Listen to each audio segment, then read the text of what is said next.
This entire window has been blown completely off, the sash and everything, multiple screens out, and then follow me right over here, and we've got actually an entire house right here that has been reduced to just smoldering rubble. It's all the pictures and videos without all of this boring writing to scroll down through. You can see just how bent up this gate is as they rammed into it, trying to get back out onto the road. For the second time in 5 years, Fort Hood here in the national and international spotlight, and unfortunately for the second time in 5 years, it's for an absolutely terrible tragedy. Let me show you just the kind of attention that the story is already getting. The storage units do have security cameras, in fact, 8 of them. The problem is they don't cover the backside of the building. Now, a lot of families find it difficult to juggle the demands of a full schedule with trying to find time to eat better. Very few details actually coming out right now, still very early on in this investigation into what happened. You can kind of see behind me there's still a lot going on back here, some flashing lights, EMS vehicles,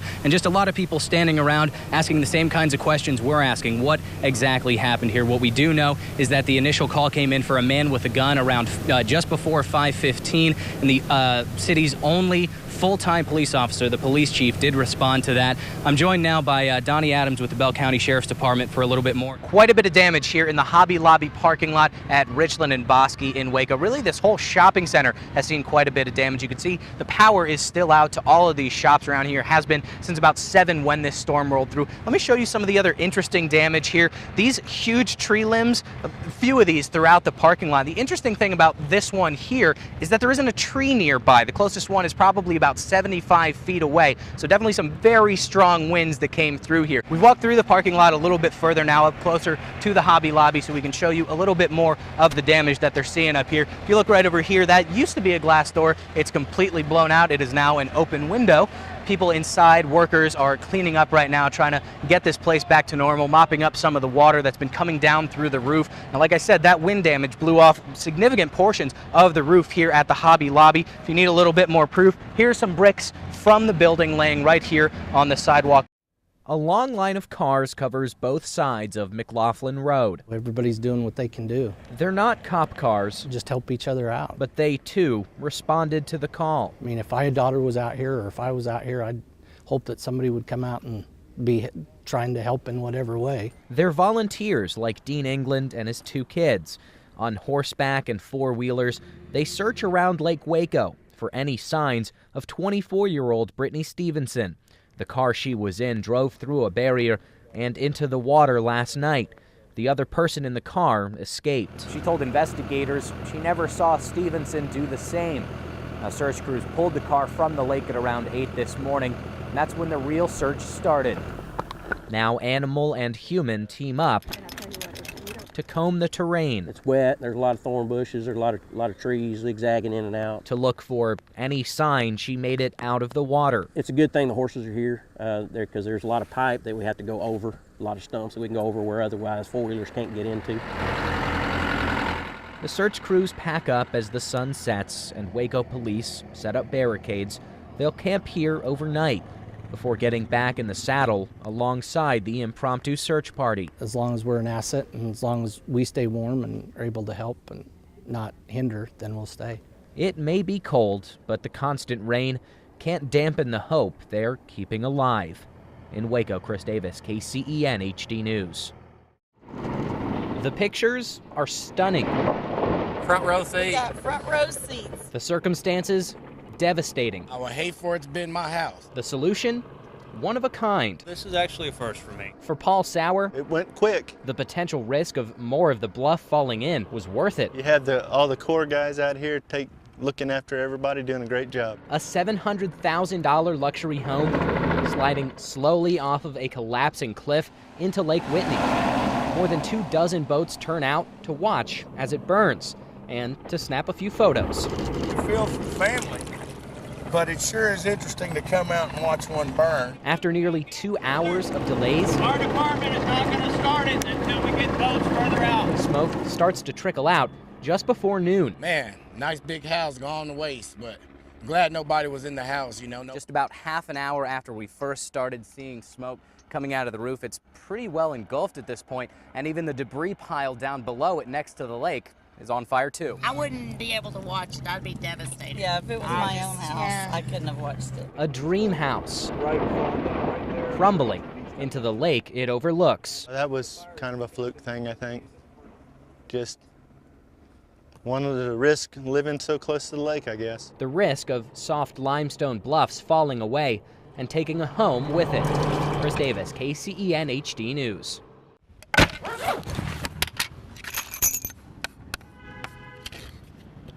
A challenge. Whenever you're cold, Think it's just nice. a warm thought. We have time? On a brisk day, I'm from New York. It's not that cold. it can be Is it warming you up? Is it working? all you need. I'm not cold anymore, yeah. We might not get much, I enjoy the cold up until just about now.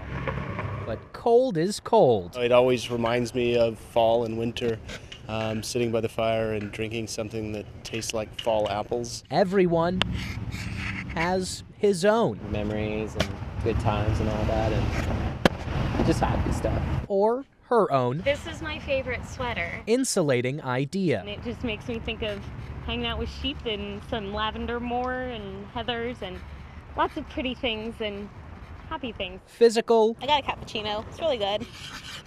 or How's that look?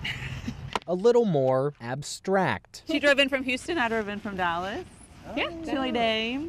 Warm company, huh? With temperatures dipping with the sun, That's kind of a not warm thing. it's the thought I'm breaking your chalk over here. that counts.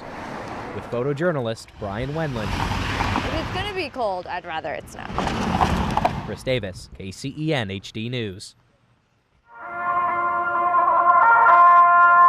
34 rows of boots, That is a big boot. each one flying its own flag, and each one Just with a name so much loss. and a picture. I feel for the families. Alan Scarlett, a veteran himself, is here to pay his respects. You hear about it, and then when you see it, you just don't. Then you put it together, just like, wow. It's hard to put into words. You look down, you see the wife and the children, and, their daddy is gone. Or their mommy's gone. 7,000 boots, each with its own story. This is all his battle buddies. It's an idea Teresa Johnson brought back from Hawaii. So there we go. Her way That's James Patton. to remember every sacrifice, one she hopes her kids won't have to make. His first deployment was 2012 when I started it. And I always thought, could be me. Never say it can't be, because it can be. It's the first year Johnson has put boots out at Fort Hood. Volunteers set it up here over the weekend. And yesterday, to honor the 5-year anniversary of the attacks here on post, Teresa came out and added balloons to the boots of all of those victims. She plans to bring the memorial back every year, and not just to honor those who served, Brings tears to my eyes. but as a sobering reminder. It's a person who lived and breathed and had a family, and people who loved them. People This is it. who will always remember them This is what our men and women of our armed forces do. and the sacrifice they made. Chris Davis, KCEN HD News. The name Parker means keeper of the park. We didn't mean for that to happen. It just happened. Parker Pashofsky, just 6 years old, Parker had the idea, is already living up to his name. but his organizational skills is not that great. To say that I am a proud mother right now would be an understatement. Lindsay Pashofsky lost her husband Joey in the explosion. The blast also destroyed the city park. It was one of Parker's favorite places to play with his dad. So his idea, It didn't surprise me rebuild. to know that my child did that and his grandparents helped do that. It's an amazing feeling. It's a grown-up idea from a visionary not done growing up himself. Covering his ears for a passing train. Too shy to break ground on his park project. And there it is. Too much of a kid He can't help but fall in love with little Parker. not to dig anyway. He's been wanting to come out here and do this, and how come this isn't getting done, and he's ready. Step 1, removing all this gravel and then digging down another 8 inches or so. And that's going to set the canvas for Parker's Park. In a town where rebuilding has become a daily task, Not only are we building a park. This project We're also, you know, helping people kind of recover from everything. is a sign of hope It's to create a legacy. that kids in West can still be kids. Chris Davis, KCEN HD News.